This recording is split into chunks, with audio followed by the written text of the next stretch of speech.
viajes de ayahuasca y todo este rollo, ¿no?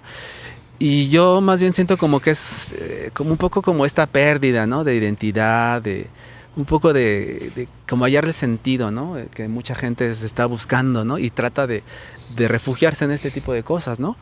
Pero si tú lo ves en términos de lo que significaban estas ceremonias, eran ceremonias de otro tipo, ¿no? Eran ceremonias de iniciación, de ritos de paso, ¿no? Para la gente de las culturas que estaban embebidas, ¿no? Digo, mi hermana es un ejemplo de ello, ¿no? Ella pues estaba muy entusiasmada por este rollo, ¿no? Y le empezó a generar problemas de salud, ¿no? De ansiedad incluso, porque ella toma ayahuasca de manera, pues, con estos, yo le digo ciberchamanes, porque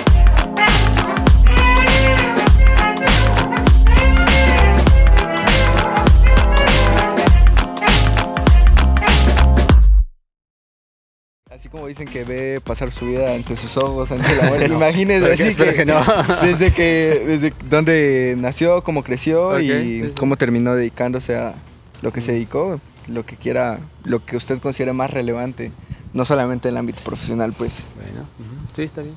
Entonces, doctor José, ¿nos puede contar un poquito de eso, de usted, de cómo se terminó dedicando a la etnobiología, que es una de sus áreas principales, y cuáles son sus pasiones?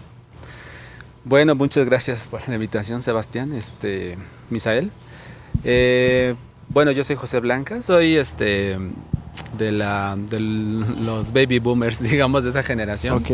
Nací en el 71, ya es un buen rato. Usted le tocó comprar un terreno por 1 kilo de lentejas, ¿no? De cacahuates, Casi, sí. casi así, ¿no? Yo nací en la Ciudad de México, específicamente en San Pedro de los Pinos, que es un barrio muy tradicional, digamos, que ahorita se ha hecho muy caro, por cierto. Sí. Y bueno, fui siempre a la escuela pública, ¿no? Fui a la primaria, a la secundaria, fui al CCH Sur, que es el Colegio de Ciencias y Humanidades, es un bachillerato de la UNAM. Sí. Y ahí es donde pues creo que me gustó mucho la parte de la biología. Tenía maestros muy buenos, ¿no? Una maestra particularmente que se llama Margarita, que nos daba una materia que se llama Ciencias Experimentales, y me gustó mucho esa materia. Y tenía un maestro que se llama Carlos de Matemáticas, que era excelente ese profesor. Y era otra historia. Bueno, ustedes seguramente eran haploides todavía, muchachos. Pero me acuerdo que los profesores llegaban y te hablaban de compañero, ¿no? Y no estaba prohibido en el bachillerato poner las mesas así como en la secundaria, ¿no? Todos eran mesas redondas, ¿no? Entonces era como una educación pues bastante libre. Ok. Entonces de ahí pues nació como esta idea me gustaba mucho la economía, las ciencias políticas, la filosofía, ¿no? Y particularmente la filosofía y la ciencia. Y pues después ya me interesó mucho porque te digo, en estas materias era mucho de ver como la historia de la ciencia, de la filosofía, ¿no? Como cómo se fueron haciendo estas ideas, ¿no? Mucho en la civilización occidental y muy poquito la parte, digamos, de las cosmogonías mesoamericanas. Pero aún así me interesaba. Perdón, no escuché bien. ¿Mucho de qué? De las cosmogonías, digamos, de la forma en la que conciben los humanos, digamos, de dónde viene, ¿no? De la parte de la praxis. Pero más occidental, ¿no? Sí, digamos, por ejemplo, y yo lo vi, pero más esa parte, ¿no? Occidental, y poco la parte de Mesoamérica, ¿no? Okay, de las culturas nativas, digamos. Sí. Y entonces, pues esa fue como mi intención, pero en realidad era como un chispazo, ¿no? Sí. Más bien me gustaba. Cuando decidí entrar a la Facultad de Ciencias, ahí por el año 91, me acuerdo que mi primera intención era dedicarme a la paleontología, ¿no? Algo muy raro. Tuve maestros muy buenos de paleontología en la facultad. Y recuerdo que ya cuando entré a la materia de paleontología ya no me gustaba nada, ¿no? Dije, ya no. Y tomé una materia que se llamaba etnobotánica, ¿no? Con un profesor que fue después mi director de tesis, el maestro Armando Gómez Campos, que en paz descanse, y también con la maestra Montserrat Gispert, que era pues toda una institución, ¿no? Dentro de la etnobiología en México. Y me gustó mucho porque pues era exactamente como esa inquietud, ¿no? Pues yo no me sentía tanto para digamos, la investigación en laboratorio, no me gustaba mucho, más bien el laboratorio era el campo, ¿no? Sí. Y me gustaba mucho la interacción con las personas, ¿no? Digo, en general no me considero un tan buen conversador, pero sí trato de comunicarme con las personas y tengo buena química, digamos, ¿no? Con las personas, sobre todo con la gente de las comunidades campesinas, ¿no? Y me empezó a llamar la atención, por ejemplo, el maestro Armando, la maestra Montserrat nos hablaban mucho de que en el campo hay muchísima sabiduría de las personas, que habría que tomar el ejemplo de muchos de ellos, evidentemente con sus asegúnes, pero ellos nos decían que hay sabiduría y habría que recuperarlo, ¿no? Que en muchas de esas sabidurías se encuentran soluciones a los problemas que tenemos, ¿no? Y eso me llamó la atención porque me sentía como que un poco perdido entre dedicarme a la parte del laboratorio, como lo conocemos, ¿no? Con bata y estar haciendo reactivos y esas cosas. A mí nunca me gustaron de la facultad. Lo pasé, lo aprobé y todo, pero más que creo que lo vi como sufrir un poco, ¿no? Y lo que me gustaba mucho era campo, ¿no? Entonces, y campo sobre todo hablar con las personas.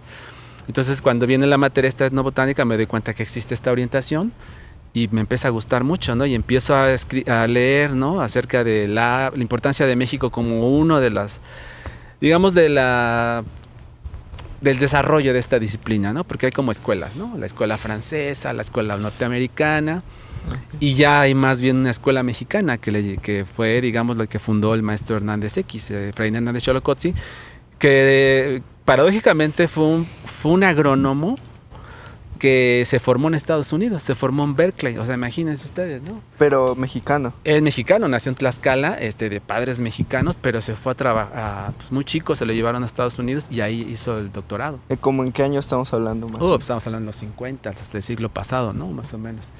Pero ¿cómo pudo llegar a estudiar en una universidad como Berkeley? ¿Era de una familia adinerada? O sea, No, para nada. No, desconozco los detalles, pero sé que él terminó haciendo ahí estudios en Berkeley, ¿no? En California. Y entonces ahí como que se dio cuenta que esta idea, él decía, ¿no? Aquí en Estados Unidos las hierbas, ¿no? Las hierbas que crecen en la milpa son malezas para ellos, ¿no? Para la cosmovisión, ¿no? Entonces tienen un montón de DDT, esa cosa que ya se supone que está prohibida, y que son agroquímicos y pesticidas para evitar que se propaguen, digamos, estas hierbas, ¿no? Indeseables, ¿no? Claro. Malas hierbas o malezas, como les llaman. Y entonces decía, es que lo que necesitamos es recurrir a las sabidurías campesinas, porque para mucha gente estas no son malezas, decía, son buenesas, ¿no? Sí. O sea, en realidad son alimentos que ayudan a las personas en momentos en donde la milpa todavía no crece, ¿no? Entonces empiezan a salir en julio, agosto, son las primeras, y esas son como producto de un montón de años de experiencia de las personas que saben que esas plantas son comestibles, que son plantas que llegan a colonizar la milpa, ¿no? Es la sabiduría que mencionaban tus Exacto. profesores que hay en el campo, ¿no? Son conocimientos que se van heredando. Exacto, sí. Y entonces eso me gustó mucho porque leí entonces eso, ¿no? En una obra que se llama Xolocotzia, que es de esa, ¿no? Finalmente la obra de Hernández X.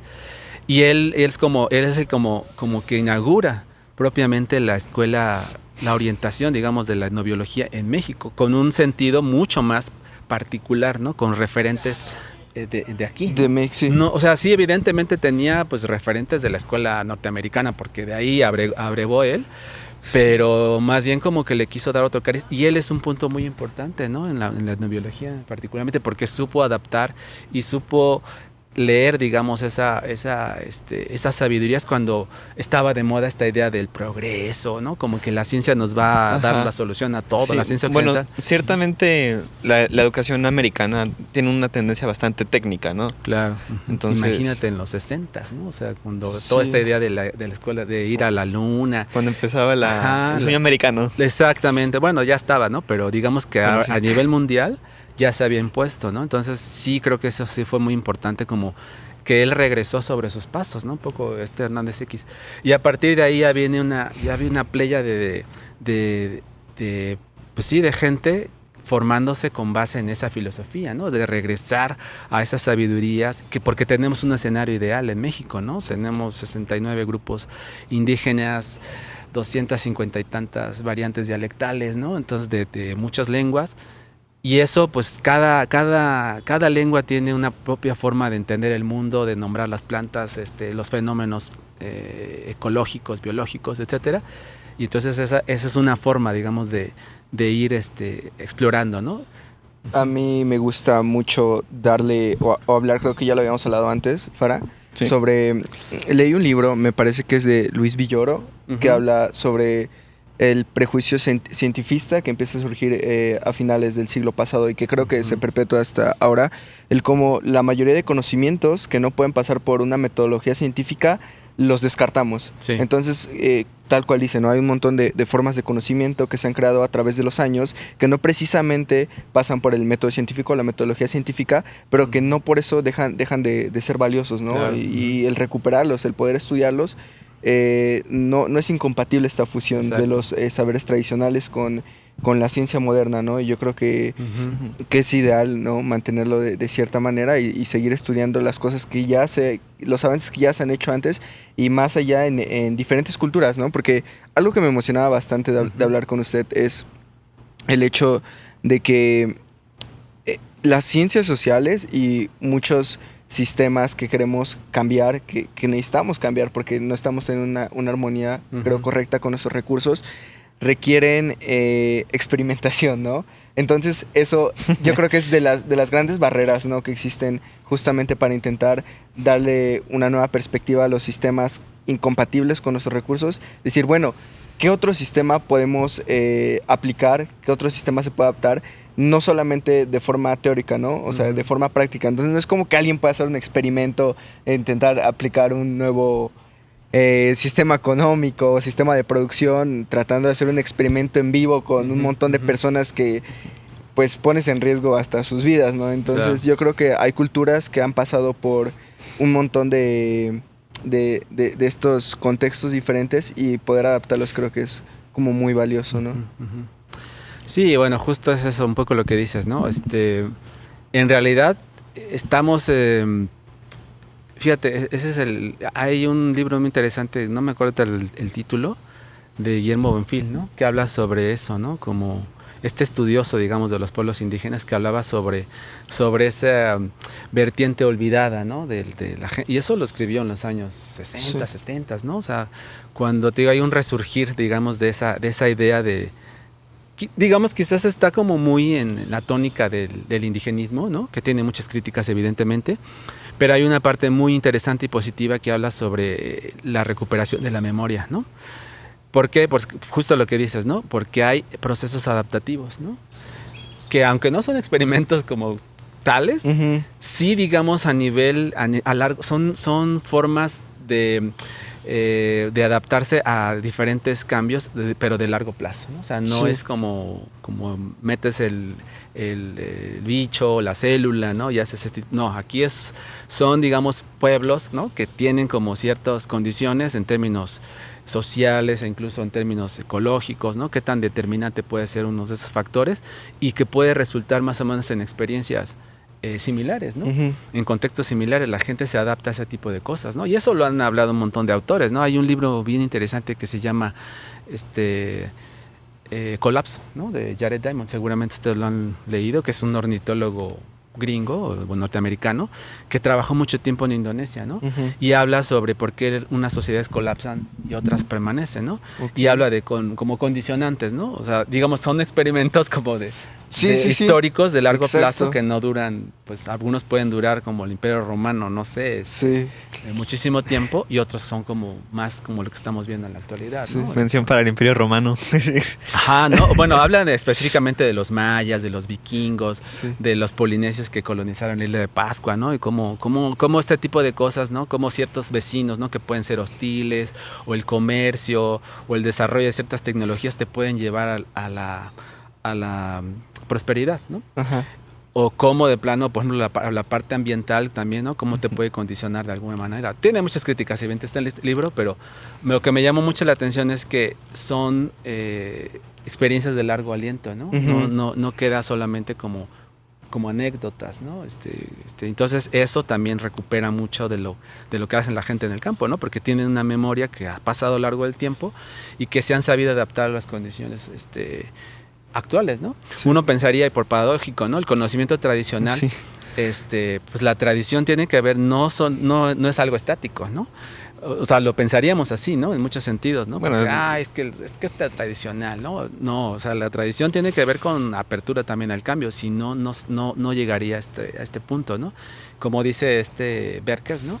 Uno de los estudiosos de esta área, dice que en realidad el conocimiento tradicional o la tradición tiene que ver con lo que la gente socialmente ha experimentado a lo largo del tiempo y lo ha hecho válido y es digno de que se transmita a la siguiente generación, ¿no? Es un filtro, digamos, un tamiz, ¿no? En ese sentido, sí. Sí, 100%. Doctor, también mencionaba una parte sobre las distintas corrientes, menciona la americana y la francesa como principales, Sí. pero las culturas se han...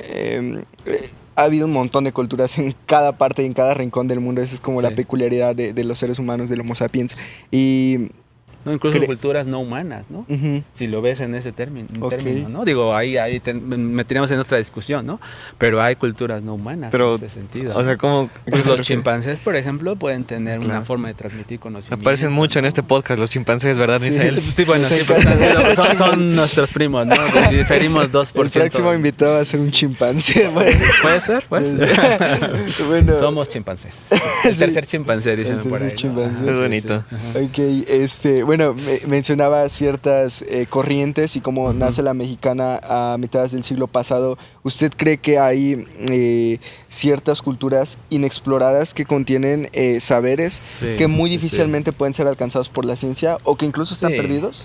No, bueno, claro, ¿no? O sea, digamos, en realidad toda esta parte de la modernidad, ¿no? Con el advenimiento del Estado moderno propiamente, ¿no? Como después de la Revolución Francesa, pues había esta idea, ¿no? Del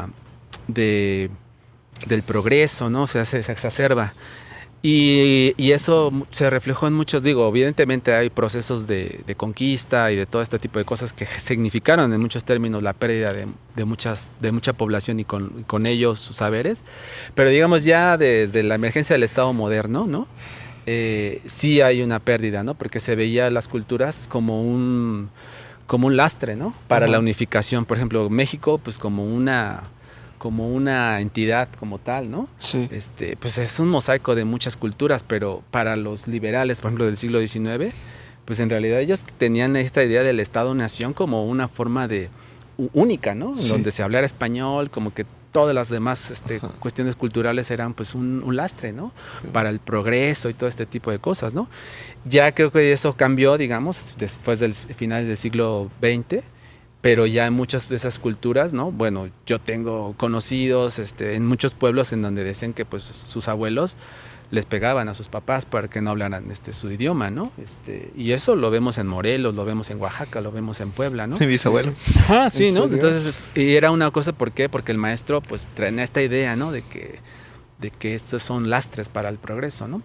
Y ya cuando se dan cuenta que más bien es al revés, ¿no? Es una cuestión de más riqueza, pues de apuntalar a un Estado plurinacional que te puede tener un montón de formas de entender el mundo y que esas formas se pueden unificar también en cierto sentido.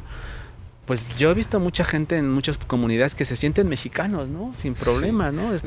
Pero es esta otra, ¿no? De cómo el Estado los maltrató, sí. ¿No? Yo creo que hay mucho espacio para discutir eso, porque precisamente, pues bien se habla, ¿no? De que, por ejemplo, hay culturas en Yucatán que son muy diferentes a las culturas de San Luis Potosí y de Chihuahua, y que son contextos completamente distintos, pero está esta idea, Estado-Nación, que asimila más o menos, pues a lo mejor esto es una región que yo considero México, entonces vas a aprender a hablar español y vas a comer tortillas, ¿no?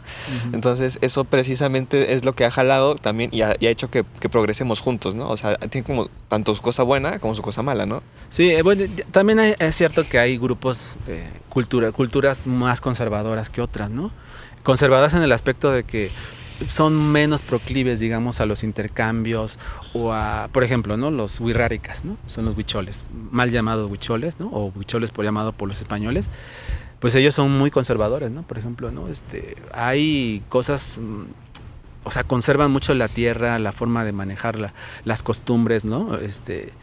A diferencia, por ejemplo, de los pueblos nahuas. Los pueblos nahuas son más integrados, por ejemplo, ¿no? Y por lo tanto se han diluido un poco más, ¿no? O al revés, ¿no? Los pueblos mayas, ¿no? Pues como tú dices, Yucatán, pues hay un orgullo, ¿no? De la cultura, incluso en diferentes capas sociales, ¿no? Sí. Desde la gente que tiene lana hasta la gente más humilde, pues son como, pues sí, orgullosamente, ¿no? Lo mismo en la parte del Istmo de Tehuantepec, ¿no? Con los zapotecos o los zapotecos de los valles centrales en Oaxaca, ¿no? Son gente muy orgullosa de su cultura y también es cómo se posicionan, ¿no? Ellos mismos, ¿no? Como que tengan más instrumentos, más relaciones, ¿no? Y que puedan defender más su cultura, ¿no? Y hay pueblos donde no, donde esto es como mucho más endeble, ¿no? Son pueblos mucho más marginados que no han tenido posiciones pues de poder, digamos, ¿no? Y eso pues sí los ha marginado de estos procesos, ¿no? Bueno, pues se han perdido. Es un proceso hasta incluso natural de la desaparición de ciertas civilizaciones o culturas, ¿no? Sí, bueno, hasta cierto punto, pero digamos, yo digo que hay formas que podemos rescatar, ¿no? Sobre todo si ya sabemos cómo más o menos funcionan estas cosas. Creo que sí es importante no dejar perder, ¿no? Muchas de estas culturas, porque esas son formas de entender también el mundo, ¿no? Evidentemente que hay procesos, pues sí, como por ejemplo los Izcatecos, ¿no? Que es un grupo cultural que habita ahí en una parte de la sierra en Oaxaca. Pues ahí tienen 10 hablantes, ¿no? O sea, ya son gente de 80 años, 70 años, ¿no? O sea, ya no hay una renovación del conocimiento, ¿no? A diferencia, por ejemplo, de Zapoteco, donde es vital todavía, se ocupa el maya igual, ¿no? Los nahuas igual con todos sus problemas, ¿no? Sí, yo quisiera preguntarle, a través de su trabajo, etnobiología, sí. ¿Le ha tocado como ayudar a estas comunidades pues a mantener su existencia, por decir, o sea, no permitir que se extingan sus conocimientos, sus ideas? Pues no, ayudar no, yo no, en realidad yo creo que ellos me han ayudado a mí en realidad. No, okay. Más bien yo lo veo en otro sentido, o sea, quizás nosotros somos como el vehículo para visibilizar, ¿no? Lo que ellos, por ejemplo, tienen para dar, ¿no? Y sin idealizar, ¿no? Porque sí hay una corriente dentro de la etnobiología que idealiza, ¿no? Que solo los pueblos indígenas, ahí están. Pues no, tampoco, ¿no? Porque es cierto que muchos de estos grupos están constreñidos a un contexto ecológico, ¿no? Social muy, muy particular, que no se pueden extrapolar esas condiciones a el resto, ¿no? Hay muy particulares, pero en ese tipo de ejemplos hay muchas formas, por ejemplo, de manejo de la tierra que son sostenibles, ¿no? Un ejemplo, ¿no? De estos, hay árboles, por ejemplo, que la gente utiliza en las milpas, ¿no? Y que deliberadamente los dejan en pie, ¿no? Los toleran, ¿no? Ustedes saben que la milpa necesita sol para crecer, ¿no? Uh-huh. Entonces, en cuanto más árboles tengas, pues más difícil es, ¿no? Más les va a costar trabajo.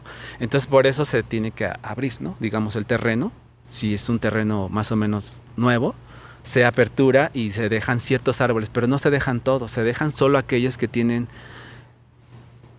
ya sea usos inmediatos, prácticos, ¿no? Leña, postes para hacer una casa, resinas para hacer, no sé, o cuestiones más simbólicas, ¿no? Como las ceibas o las pánicuas, ¿no? Que es un Cocospermum vitifolium. En fin, ¿no? Hay diferentes motivaciones para que la gente deje en pie los árboles. Pero una particularmente que me llamó mucho la atención fue en la Sierra Negra en Puebla, que yo les preguntaba a las personas, ¿y por qué dejas árbol? No, pues lo dejamos porque que Dios ¿cómo decían? Porque tiene derecho a existir, porque es una criatura de Dios, no sé, te dicen ciertas cosas la gente.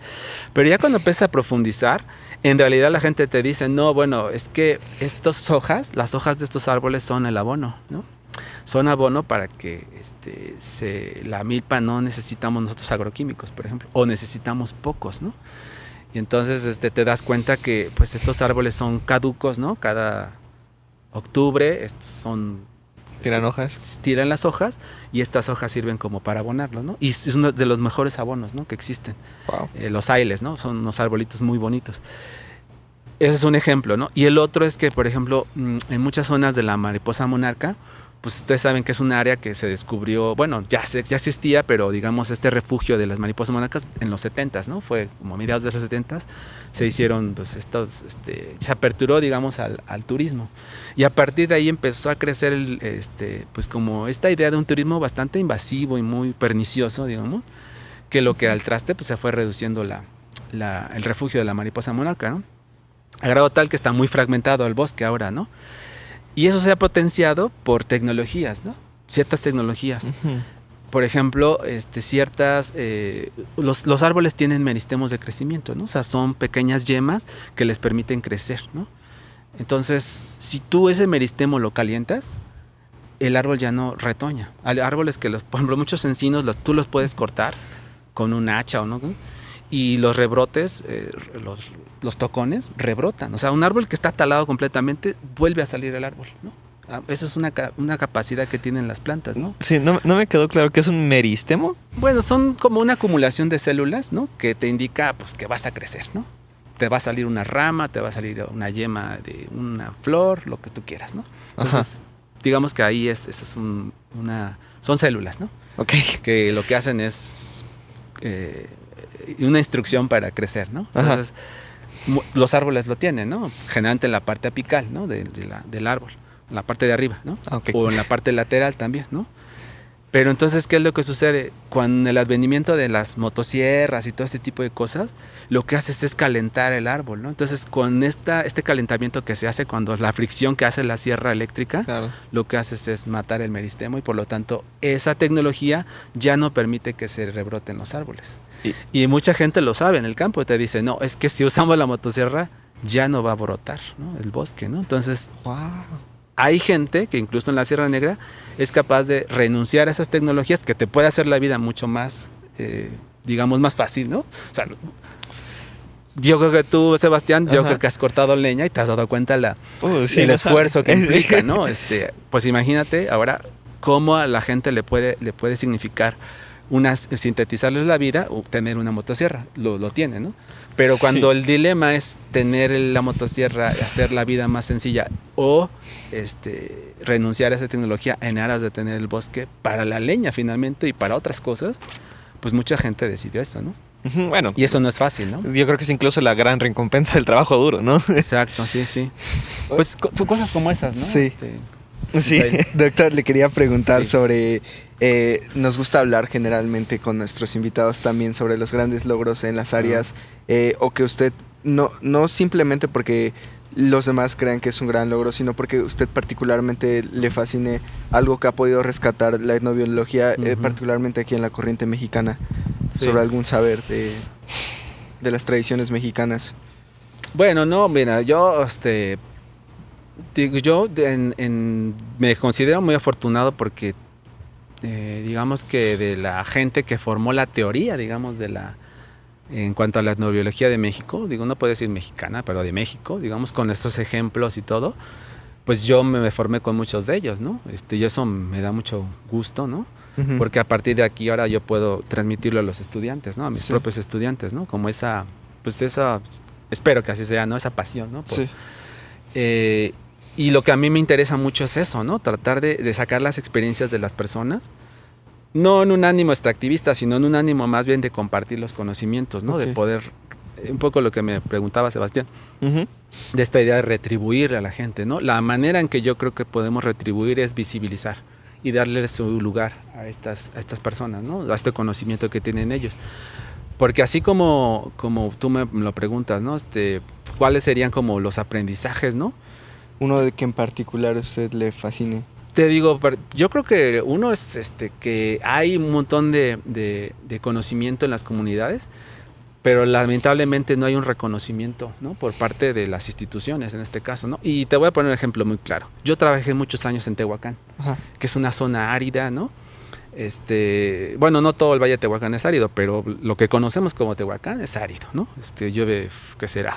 300, 400 milímetros de lluvia al año, que es muy poquito. Bueno, hay partes donde llueve un poco más, 800, algo así, pero en general llueve muy poco, ¿no? Y entonces hay como una optimización de los espacios, ¿no? La gente maneja no individualmente, digamos que de manera colectiva, ¿no? El paisaje. Y a mí me dio mucha curiosidad, ¿no? Esta idea de por qué, digamos, la gente hace la silvicultura, ¿no? El manejo del bosque, ¿no? Como estos bosques secos, ¿no? Que son bosques espinosos, que son cactáceas columnares, tú puedes ver ahí, ¿no? Y a mí me gustaba mucho ver eso, ¿no? Y cuando les preguntaba a uno cuál es la lógica, ¿no? De dejar esos árboles, de estos cactus. Entonces te decían, no, pues aquí, o sea, mucho es la cuestión práctica que los mueve, ¿no? Aquí va a haber, estos son alimentos, ¿no? Para gente, ¿no? Entonces ellos tienen, por ejemplo, cactáceas de chichipes que son como unas tunitas, ¿no? Que son muy sabrosas, ¿no? Chendes, garambullos, tienen malinches, que me le llaman, que son unos que le llaman órganos, ¿no? Y un montón de cactáceas, ¿no? Y junto con la milpa, ¿no?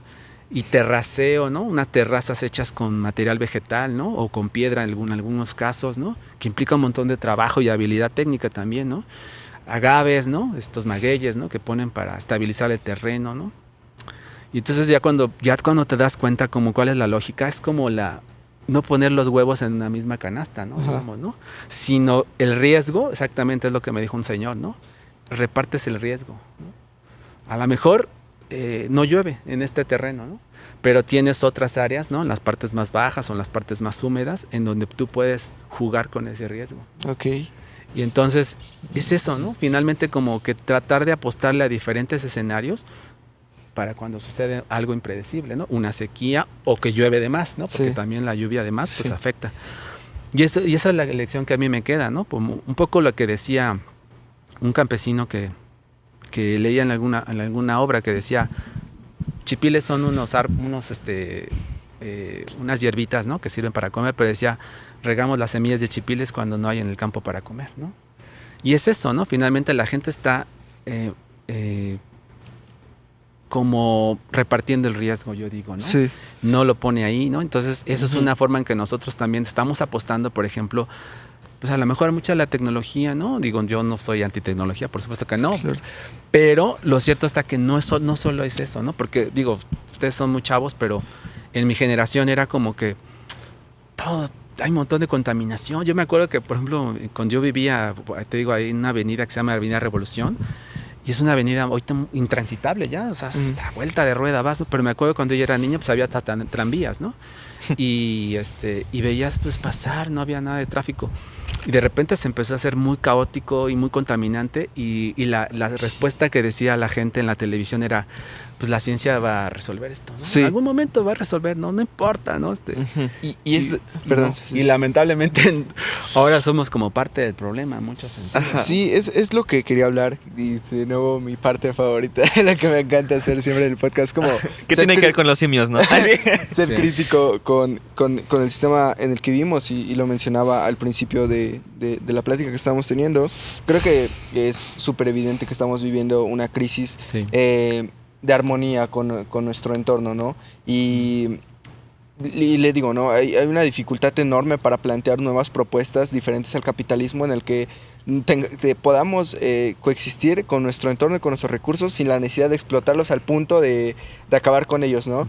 Y yo creo que la respuesta puede venir de saberes como estos, ¿no? Como la etnobiología. Yo creo que hubo un momento donde me obsesioné cañón con esto de las zonas azules, que son como ciertas zonas geográficas en el mundo donde la esperanza de vida es demasiado alta, y no solamente eso, o sea, parece que viven con mejor calidad de vida, ¿no? O sea, tienen mayores índices de bienestar, pues y parecen ser más felices, entonces cumplen ciertas características, ¿no? Como por ejemplo la forma en la que se alimentan, con recursos locales, viven en comunidades bastante fuertes, y no sé, o sea, yo me cuestiono de si hay alguna forma.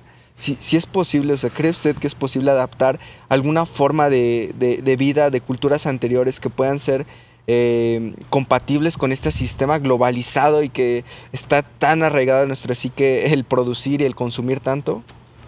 Híjole, es que me estás haciendo una pregunta muy profunda. La panacea de nuestra existencia, oye. No, bueno, yo creo, o sea, obviamente yo creo que estamos llegando al límite, o ya lo sobrepasamos, ¿no? En muchos sentidos, pero primero es la forma en la que se producen, ¿no? Producimos muchas cosas que no sirven para nada, ¿no? Y el otro es que pues hay que replantear, digamos, la parte del bienestar, ¿no? Hay ejemplos, ¿no? En muchos sentidos. Yo te digo, no tengo como mucha claridad hacia dónde, ¿no? Porque también sería muy irresponsable de mi parte. Sí.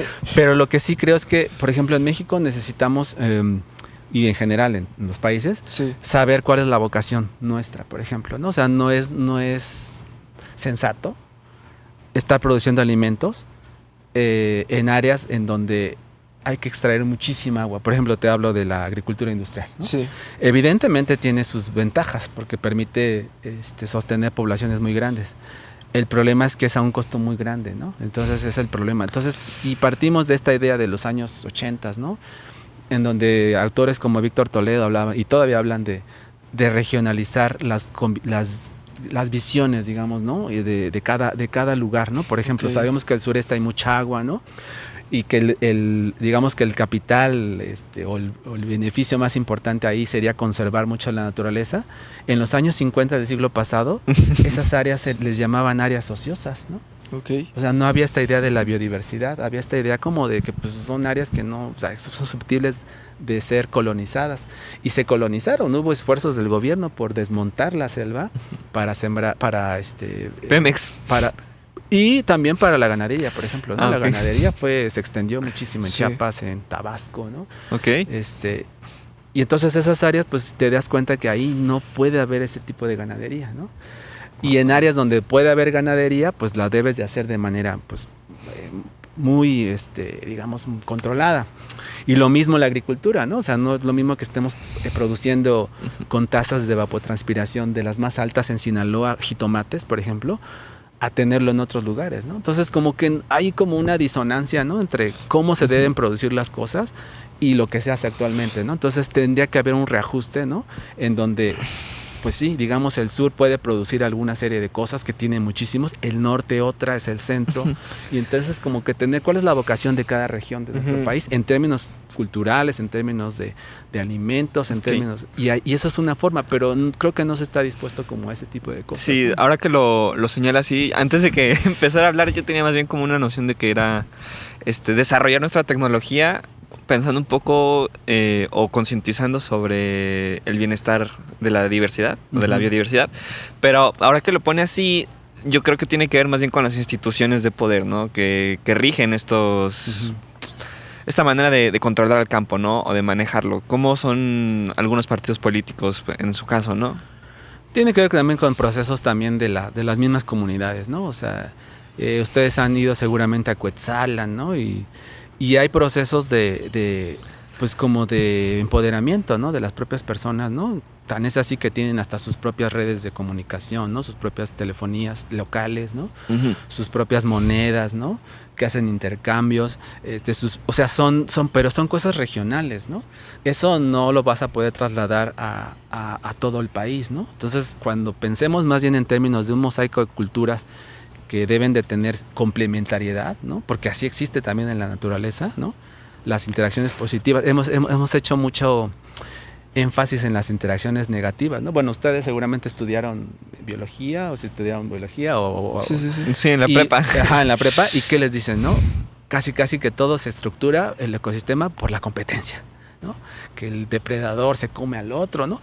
Pero no les hablan de otras interacciones, las interacciones positivas, ¿no? Muchas plantas necesitan de una nodriza para poder crecer, ¿no? No nos hablan de un equilibrio.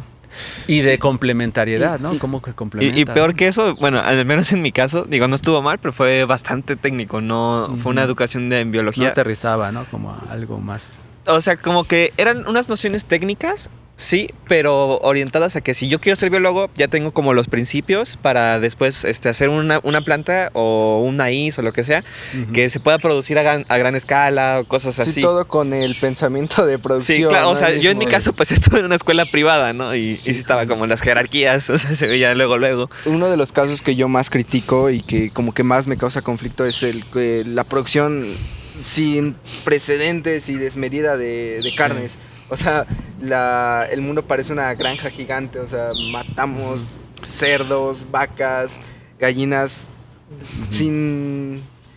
creo que por año matamos más humanos que han pisado la tierra en toda la historia. Entonces, no tiene sentido, y cada vez que hablo con personas que están en contra de cambiar su dieta a algo más basado en plantas o incluso en alimentos regionales, siempre se justifican diciendo, bueno, es que podemos matar cuanto querramos porque estamos en la cúspide, ¿no? De la cadena alimenticia. Entonces, si lo podemos hacer es por algo, porque como usted bien dice, nos educaron en pensar que podemos utilizar los recursos a nuestro antojo, ¿no? O sea, decir, yo puedo matar a un cerdo, entonces lo tengo que hacer, o sea, como si tuviera la obligación de hacerlo y de consumirlo, ¿no?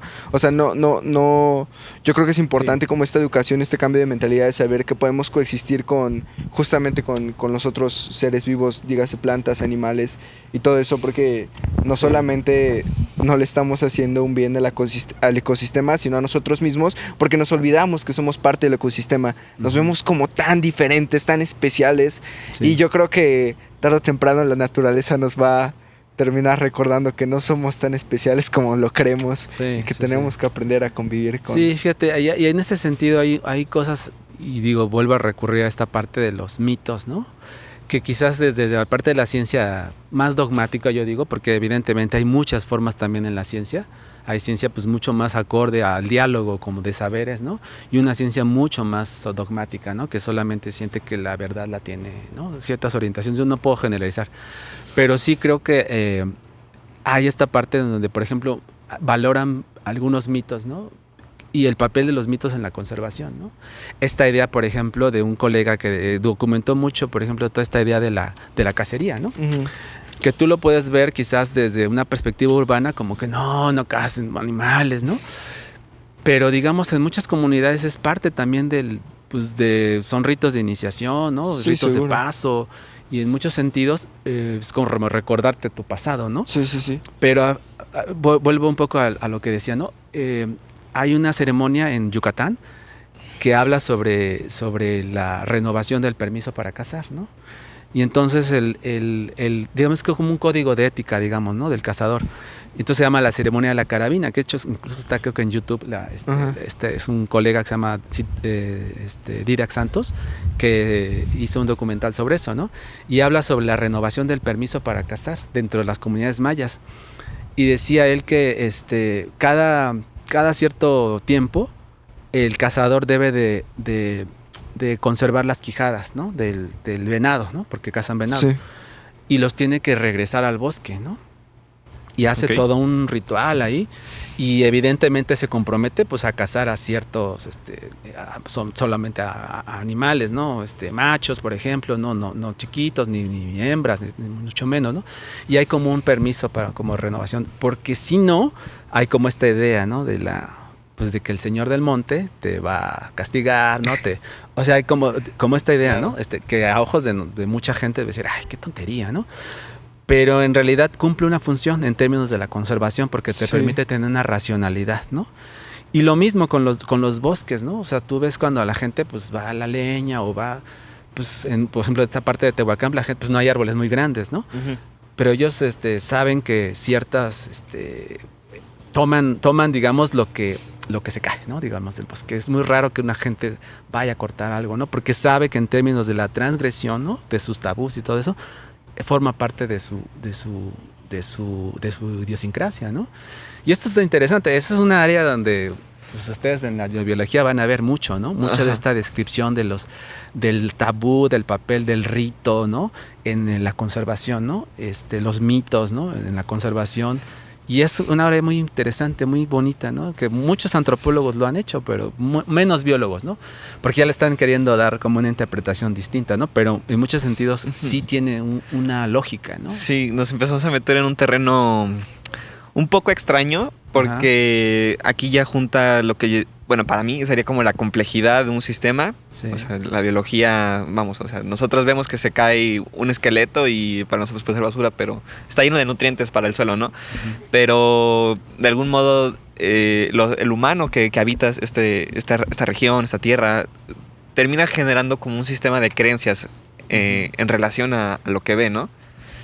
Sí, digo, finalmente es como esa parte de que tienes que tener cierta mesura, digamos, ¿no? Esta idea de la mesura, ¿no? De la idea de la finitud, de la idea de la escasez, ¿no? Eso está muy arraigado en las comunidades. No quiero decir que es pobreza, ¿no? Al revés, ¿no? O sea, hay un inicio y un final en muchas de las comunidades, saben del devenir y también tienen mucho sentido de la escasez, ¿no? Sí, bueno, eso es algo muy interesante. Y aquí no, aquí tenemos, Sí. pues échale, ¿no? O sea, más entre es que más, menos, en sí, yo creo que es la relación con la muerte, ¿no? O sea, porque una cosa es saberse que uno se va a morir. Sí. Y otra cosa es ver morir a otro ser, ¿no? O sea, una vez me hicieron una discusión, por decir, que recuerdo mucho, me cambió mucho mi manera de pensar, es que yo alguna vez intenté dejar la carne, pero como que sí me gustan mucho los conocimientos, y sí fui con un médico y me convenció de que mejor no, y pues no, pero, ¿cuándo fue la última vez que matamos al pollito que nos vamos a comer? Exacto. ¿O cuándo fue la última vez que matamos al cerdito, no? En este caso, o sea, yo creo que si nosotros mismos con nuestras manos le diéramos de comer a los animales y después los matáramos, ¿aún tendríamos ganas de comérnoslos? Pues sí, digo, ahí es una discusión un poco más profunda, digamos, de cómo concebimos la muerte, y cómo ha sido el devenir, digamos, de los humanos cuando, pues esta idea judeocristiana, ¿no? De pues que eres dueño de la tierra y puedes disponer de estas criaturas, ¿no?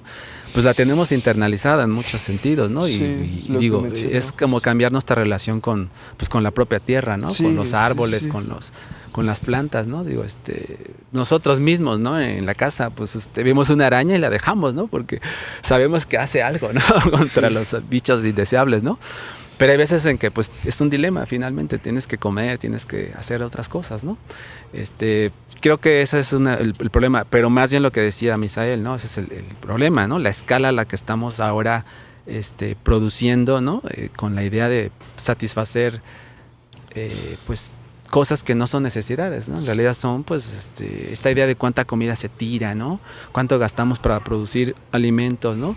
Esta idea de que la agricultura industrial es la única y la más eficiente, pues no es verdad, ¿no? O sea, digo, evidentemente, si solamente tomas como parámetro la producción de grano, pues sí, evidentemente, ¿no? Pero a un costo muy alto, ¿no? Sí. En términos energéticos, ¿no? Sí, y justamente uno de los casos que más claros de beneficio contra sostenibilidad es el caso del aguacate en México. Sí. Se estima que para 2024 se van a producir 2.77 millones de toneladas métricas, de las cuales 1.4 se van a exportar. Esto significa que, bueno, representa muchísimo, pero sí. muchísimo dinero. O sea, a México le trae demasiado dinero, bastante bienestar para las personas que están involucradas. Se estima que generan alrededor de 380,000 empleos directos e indirectos en conjunto. Sí. Pero ¿a qué costo, no? Sí, no está fácil. Y eso lo ves no solamente con el aguacate, ¿no? Ya tenemos el problema de los mezcales, ¿no? El tequila también. El tequila es un mezcal, ¿no? Digo, okay. Pero ya lo refinaron, ¿no? En realidad, digamos, ese es el problema, ¿no? Y aquí yo tengo un alumno que está estudiando esto, ¿no? Cómo la introducción de agave tequilana, ¿no? Que es esta especie, el agave azul, a diferentes lugares donde no existía, ¿no? Por ejemplo, ¿no? En el sur de Morelos, ¿no? Cómo está estimulando la deforestación en muchos sentidos, ¿no? Y ahí es un dilema, porque finalmente la gente si no tiene otras alternativas, lo va a tomar, ¿no? Sí. Y él, por ejemplo, se dio cuenta que hay producción agroecológica, ¿no? Aquí, una producción sostenible de muchas cosas, ¿no? Particularmente las ciruelas. Tienen sistemas agroforestales con ciruelas súper bonitos, ¿no? Con agaves abajo y un montón de recursos. Y lo que él se dio cuenta es que la gente está sustituyendo estos sistemas por monocultivos de agave azul. Que ni siquiera ellos les llaman las plántulas o ellos y lo producen, digamos, ¿no? Tienen que pues ponerlos en monocultivo y posteriormente los giman, o sea, les quitan pues las hojas y mandan las piñas, como les llaman, los tallos, los mandan a Jalisco. En realidad están haciendo fraude, ¿no? Los tequileros, porque la denominación de origen abarca pues esta zona de Jalisco y otros estados más, pero Morelos no. Claro. Entonces, pero te los llevas, lo produces aquí y te los llevas allá y lo procesas, ¿no? Entonces es una estafa en términos incluso hasta de la venta, ¿no? De la gente. Pero esto se está reproduciendo ahora con los mezcales. Los mezcales pues hay un montón de especies, ¿no? Más o menos 50 y tantas especies que producen destilados de agave, que les dicen mezcales. Y esto es un problema, ¿no? Porque ahora se ha puesto de moda, ¿no?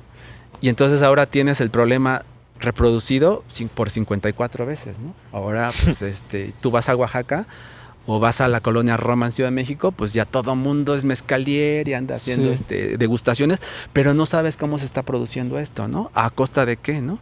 hay muchos intermediarios, ¿no? Que compran, por ejemplo, una garrafa de 20 litros, ¿no?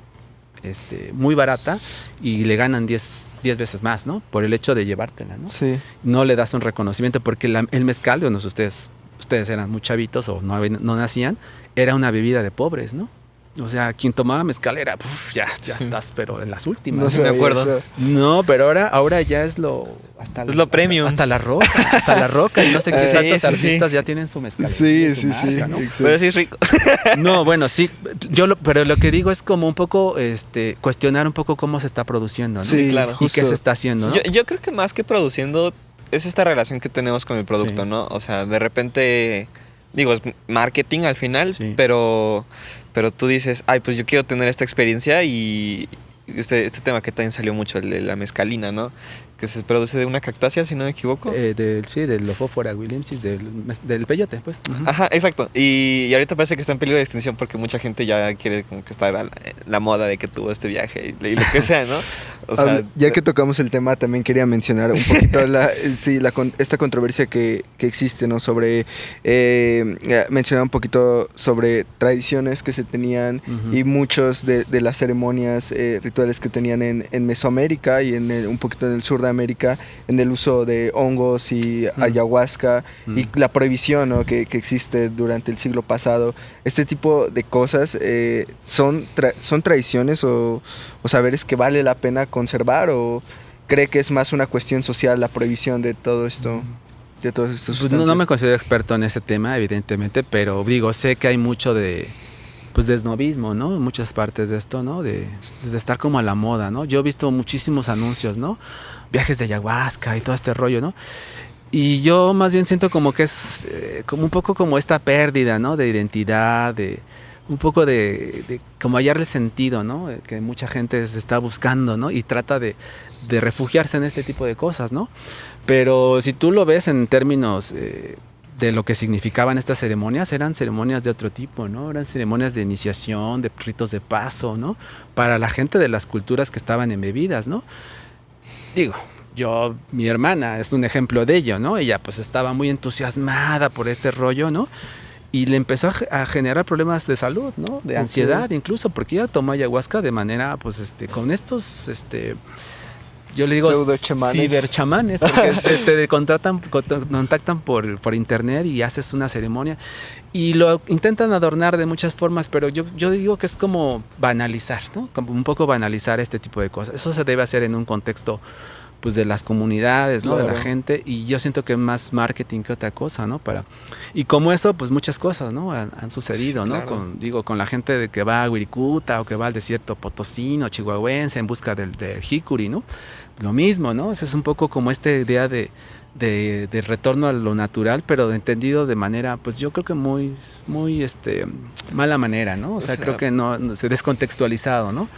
Digo, yo no critico a la gente que, pues, porque saben que, por ejemplo, un amigo particularmente me decía él que pues, él era muy flojo del estómago, ¿no? Me decía, no, es que yo me enfermaba siempre el estómago, siempre estaba con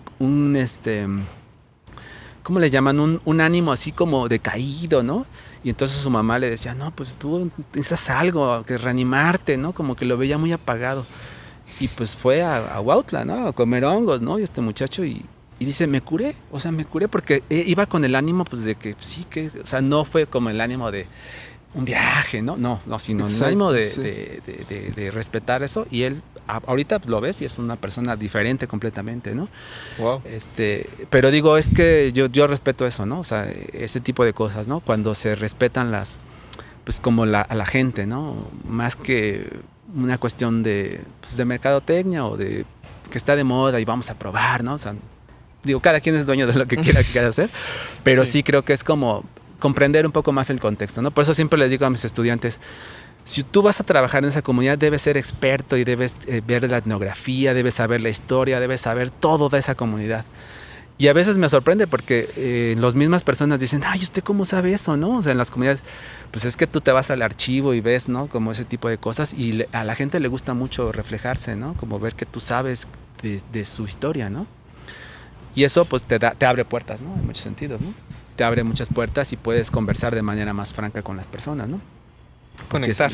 Sí, exactamente, hacer clic, ¿no? Con la gente, porque esta experiencia de la etnobiología no es sencilla, o sea, pareciera muy sencilla, ¿no? Porque pues, platicamos mucho con las personas y todo, pero la gente tiene sus propios saberes también muy bien resguardados, ¿no? Entonces no a cualquiera se los dice, ¿no? Ni cualquiera te revela. Entonces, la gente es muy generosa, pero sí necesitas pues tener como una confianza, ¿no? Y hay gente que pues va una vez y al ánimo de extraer los conocimientos, no tanto a aprender, ¿no? Se sienten como observados también las Sí, comunidades. sí, sí. ¿no? O la gente, pues digo, también, ¿no? Como todo mundo, ¿no? Pues tratas de quedar bien con la persona, ¿no? Y de repente me dicen las personas, ¿no? Cuando recién inicias te dicen, no, pues sí contesté bien. Entonces dices, pues no se examen, ¿no? Y ya después te das cuenta que pues sí, la gente está como en el ánimo de, pues sí, de construir, ¿no? Y cuando se ven, por ejemplo, en una exposición reflejados, ¿no? O en un video, pues es padre para ellos, ¿no? Porque dices, bueno, pues esta persona sí me está considerando, ¿no? Sí está siendo válido en mis propios conocimientos. E incluso les decimos, vamos a traer al estudiante para que usted les exponga aquí y les diga a ver si sí es cierto, ¿no? Y entonces ya le pregunto, sí dijo lo que está bien. Una estudiante me dijo, no, sí está muy bien, póngale 10, ¿no? Entonces como que te das cuenta como estableces una relación pues, mucho más horizontal con las personas, ¿no?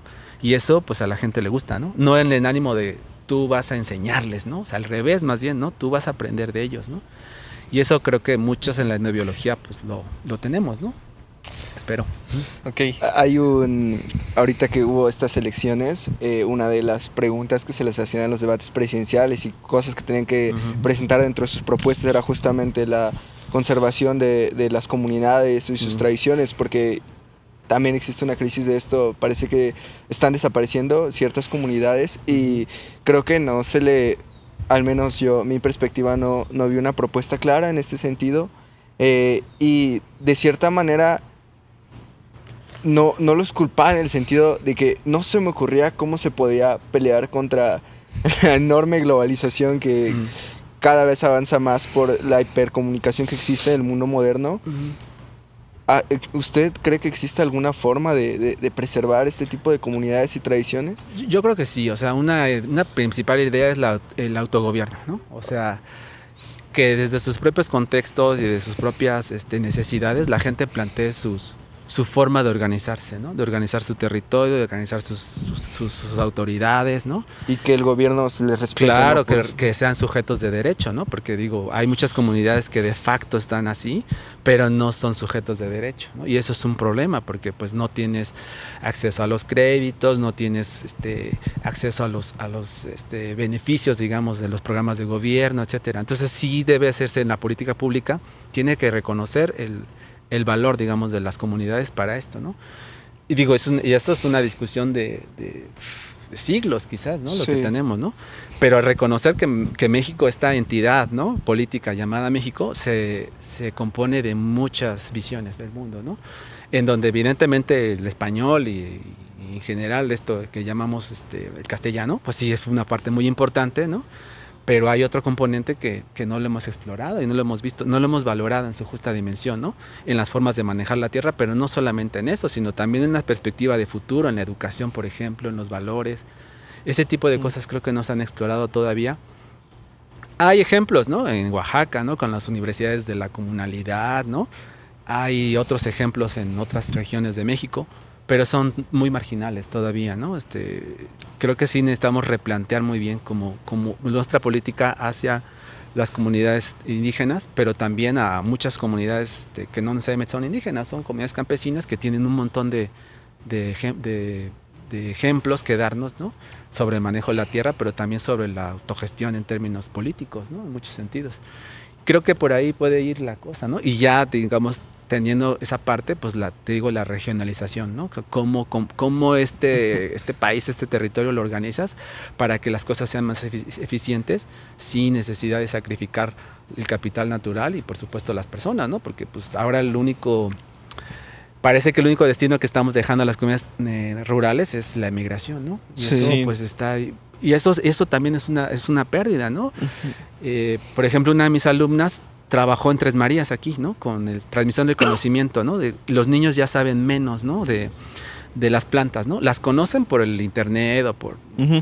y saben mucho de plantas exóticas, pero de su entorno así inmediato, 1 kilómetro a la redonda, no conocen las plantas, ¿no? Y un conocimiento profundo, ¿no? Sobre todo. Pero ni siquiera profundo, o sea, un conocimiento más o menos superficial, por ejemplo, no saben nombrar las plantas, ¿no? Entonces ella hizo un estudio sobre eso, ¿no? Entonces lo que más sabían muchos chamaquitos eran sobre todo las plantas que veían en la televisión, ¿no? O en la radio que escuchaban, ¿no? Y por ejemplo ella decía, ¿no? Bueno, hay otros autores que hablan de esto, ¿no? Cuando tú ya no conoces el entorno natural, hay una cuestión que se llama la extinción de la experiencia. Ya no sabes cómo huele una planta, cómo sabe, ¿no? Y esto pues se va extinguiendo en tu imaginario, ¿no? Y entonces eso ya no lo vas a poder transmitir, ¿no? Y esa es una verdadera tragedia, ¿no? Porque ahora si se está quemando el bosque o si los talamontes arrasan con el bosque, ¿no? Eres indiferente, te vuelves menos sensible, ¿no? O hay maltrato animal y este tipo de cosas, pues te vuelves una persona, sí, de piedra, ¿no? Entonces eso es importante, sobre todo porque se lo estudian chavitos de 11 años, ¿no? Muy jovencitos, sí, ¿no? Claro. Y eso es también la etnobiología, ¿no? Y creo que este es uno de nuestros grandes labores como divulgadores, es justamente hacer eso, ¿no? Tratar de que las personas puedan entender el valor del trabajo que existe sobre estas cosas y qué tan importante es, ¿no? Este tipo de saberes y conocimientos. Doctor, ya para ir cerrando un poquito, no sé si te quiero hacer una pregunta porque no te he dejado hablar como sí, yo le quería hacer una, así que si tú...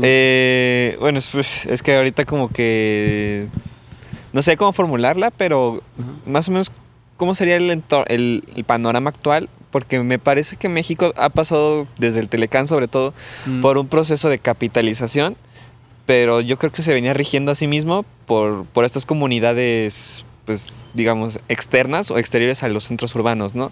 Entonces, ¿cómo le ha sentado al país y cómo es el panorama actual? Híjole, bueno, ha sido uno de las grandes, o sea, evidentemente había muchos problemas, pero eso ha exacerbado, ¿no? Todavía más, ¿no? La migración es un problema, ¿no? Porque se está quedando el campo sin brazos, digamos, ¿no? Y sin conocimientos. Sin conocimientos, exactamente, de cómo gestionar esos recursos, ¿no? La población, pues, en el campo ya es muy grande, ¿no? Nosotros hemos visto más o menos el promedio son 56 años, ¿no? Que ya, digamos, son gente ya más grande, ¿no? Pero los chavos, los brazos, digamos, de esto, pues se están yendo, ¿no? Y se van a otros contextos, ¿no? A Estados Unidos, ¿no? O al norte de México, o a las ciudades a trabajar en la construcción, por ejemplo, de mucha gente, ¿no? Y es triste, la verdad, porque yo tenía un amigo aquí en un pueblo aquí en el sur de Morelos, que se llama Luis, y él era promotor forestal, ¿no? Él se dedicaba a eso, y la verdad es una de las personas más valiosas que he visto, ¿no? Ahorita está en Estados Unidos, ¿no? Y está trabajando en un restaurante, pero su convicción era el bosque, ¿no? Pero está haciendo este tipo de cosas para mantener a su familia, ¿no? Porque es un dilema, ahí te enfrentas. Sí. Y como él, hay muchos Luises, ¿no? En todo México, ¿no? Claro. Que se enfrentan a ese tipo de cosas.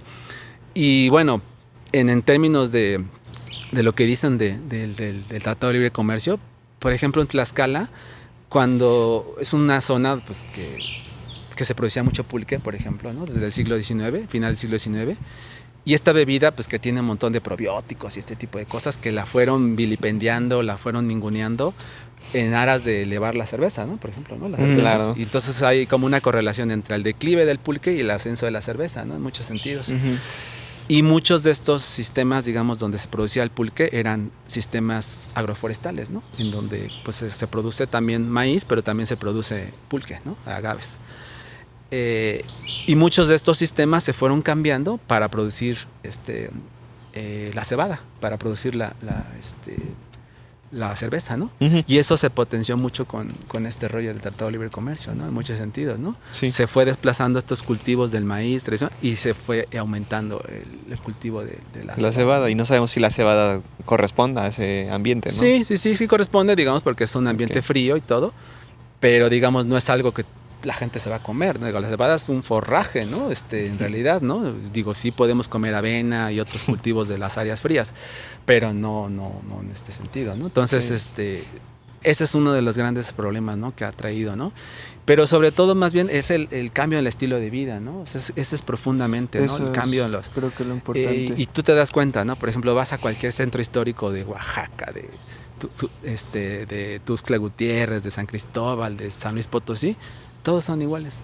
Todos son iguales. Tienen una plaza y tienen un centro comercial, bueno, un corredor comercial. Una catedral. Y que ya se vende lo mismo prácticamente. Bueno, aquí en Cuernavaca, lo mismo. Sí. ¿No?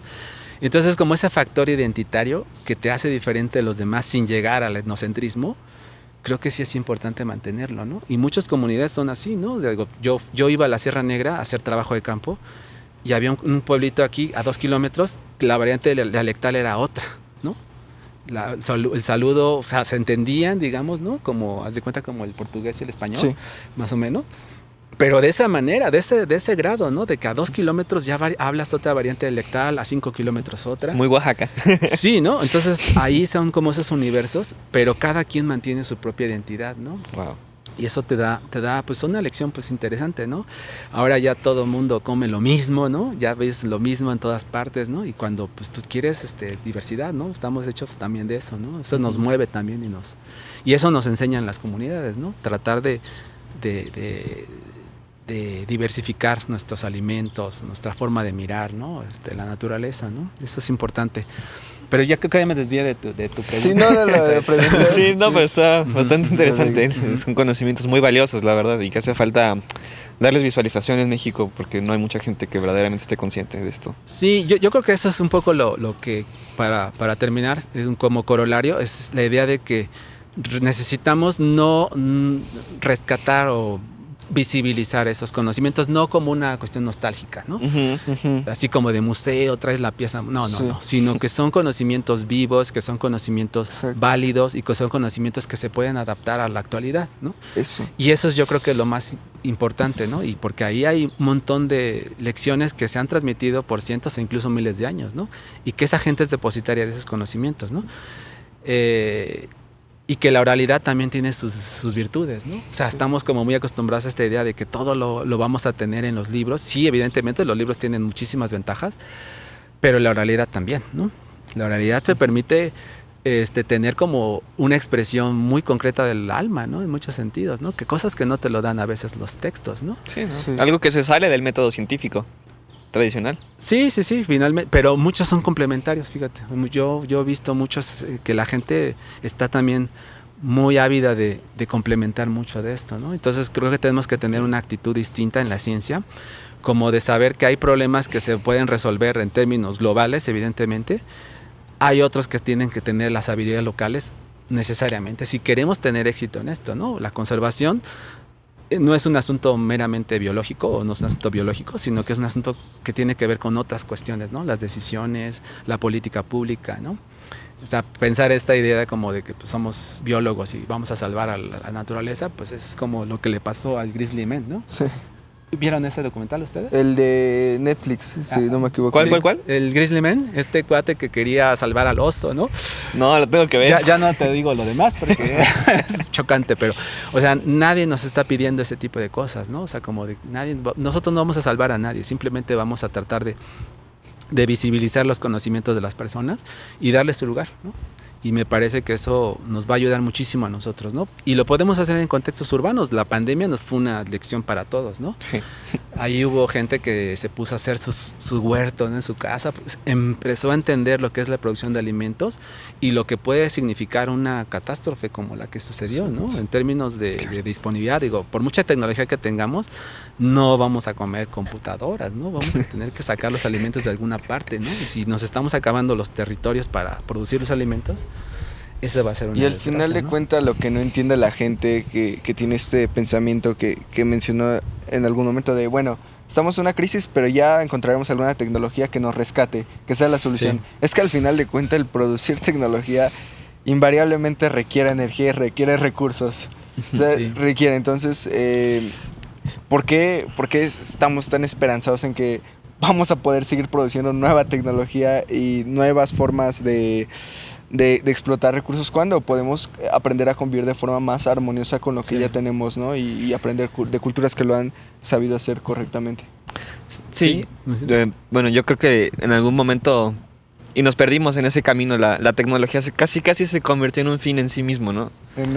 Sí, pues digo, yo no soy antitecnología, evidentemente tiene sus ventajas, Pero cuando lo ponemos por delante de otras necesidades, creo que ahí nos extraviamos un poco, ¿no? Entonces, la tecnología tiene que servir para algo, ¿no?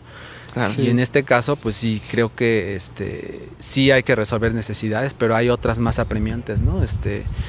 Si la tecnología implica extraer millones de litros o contaminar millones de los mantos acuíferos. Solamente para pues que te veas mejor con. Sí, no, habría que aprender a renunciar a eso, ¿no? O por ejemplo, esta idea de los autos eléctricos, que sí está muy interesante, muy bien y todo, pero el problema es que si queremos seguir alimentando esta idea de que pues un coche, pues cuánto te puede durar, ¿no? Ajá. 5 o 6 años, ¿no? 10 años, ¿no? Pues yo tenía mi Chevy desde del 98, lo acabo de cambiar este año, ¿no? Porque pues, ya es un coche muy viejito, ¿no? Pero era la idea esa, ¿no? De que hay cosas que se pueden renovar, ¿no? Y que deben de servir para durar, ¿no?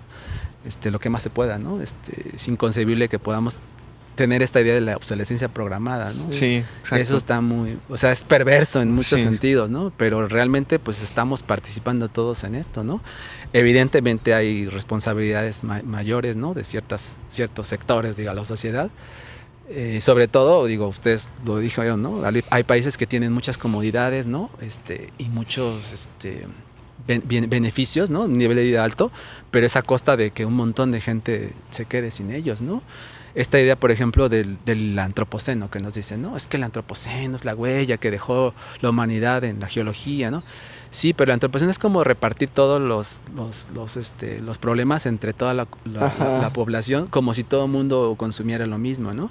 Y dice un estudioso, ¿no? Un economista que se llama Paul Arries, que hizo un libro muy interesante, se llama El paradigma del decrecimiento.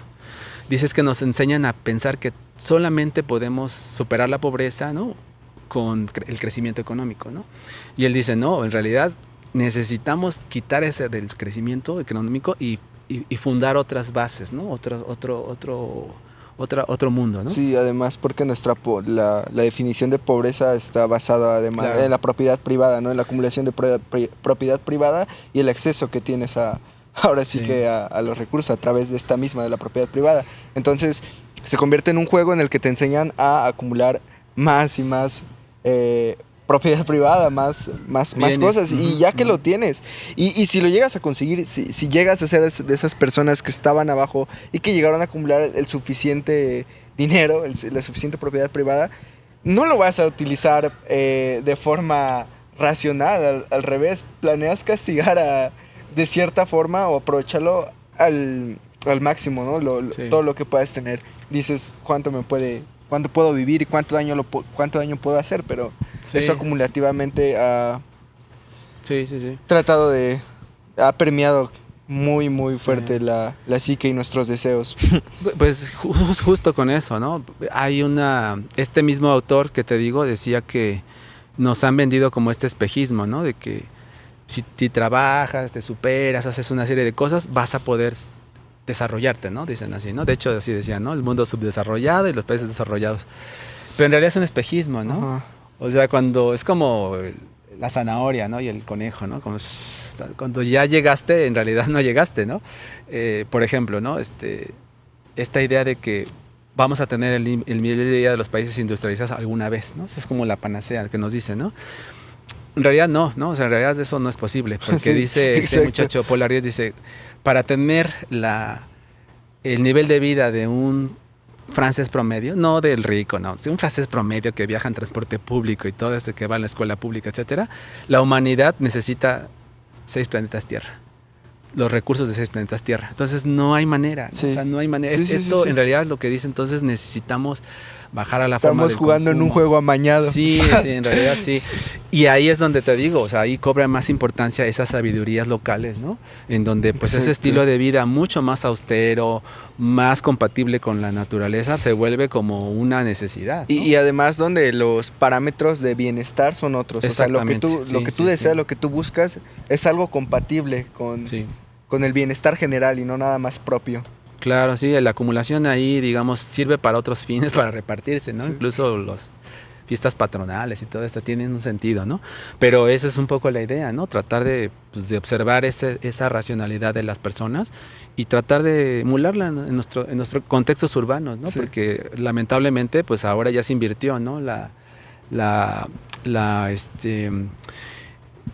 Esta idea de que la población urbana ya va a superar ahora la rural en muchos sentidos, ¿no? Digo, en estos días, 10% de la población vivía en las ciudades y el 90% en el campo. Oye, en 2050 va a ser al revés, ¿no? Sí. Y entonces eso va a significar, pues, un montón de problemas, ¿no? Para el abasto de alimentos. Y digo, yo estoy muy metido en eso, pues, porque me interesa ese tema, ¿no? Pero sí creo que eso es un problema, ¿no? Entonces necesitamos nosotros mismos valorar cómo se producen los alimentos, producirlos nosotros en nuestra propia casa, y saber que hay un montón de gente que está haciendo eso, ¿no? Gestionando el territorio de esa manera, ¿no? Yo creo que eso va a ser el futuro porque estamos contra las cuerdas. Pero bueno. Claro. Pero también yo fíjate, perdón, sí, nada más para acabar. Sí. Yo creo que también debemos de no tenemos que tener solamente esa visión como hacemos como mucho énfasis en esa parte como perversa de la humanidad, ¿no? Como mala, maligna, ¿no? Y hay otra parte, ¿no? Yo creo que hay una parte más creativa, generosa, también de la humanidad y esperanzadora. Eso lo escuché de así, ¿no? Siga, ¿verdad? No, eso te digo, o sea, yo sí estoy convencido porque he visto pues esto, digo, no soy optimista tonto, ¿no? Sino de que sí lo veo, ¿no? Y digo, pues hay esperanza, ¿no? En que muchas de estas personas podamos ver esa otra parte de la humanidad, ¿no? Esa parte creativa, esa parte en donde salimos del escollo, en donde podemos tener perspectiva de futuro, ¿no? Sí. Porque se ha hecho mucho énfasis eso, ¿no? Y además, eso afecta al futuro en sí. O sea, que tú veas el futuro como algo prometedor, afecta al futro en sí. Pero continúe. No, eso es un poco... Esa es la esperanza. Que sí hay que ser críticos, pero también en cierto sentido no pesimistas. Exactamente, hay lugar para que se pueden cambiar las cosas, y a esa otra parte los humanos hemos hecho cosas muy feas, ¿no? A lo largo de la historia de la humanidad, y cosas muy horribles, ¿no? Pero también hay... La cooperación nos ha permitido otra cosa, ¿no? Entonces sí creo que eso es lo que hay que respaldar y sacar, ¿no? También. Pues le agradecemos un montón, doctor. Esta plática estuvo increíble, me gustó. Le digo, lo que me encanta de este podcast, ya lo vamos a cortar de aquí, pero lo podemos hacer con sea. Lo que me encanta de este podcast es que podemos platicar con un montón de personas de todo tipo y en libertad, ¿no? Sí, eso es buenísima, sí, exacto. No tenemos filtros ni nada y pues perfecto. Estuvo muy chido, doctor. Muchas gracias, un montón. Muchas gracias.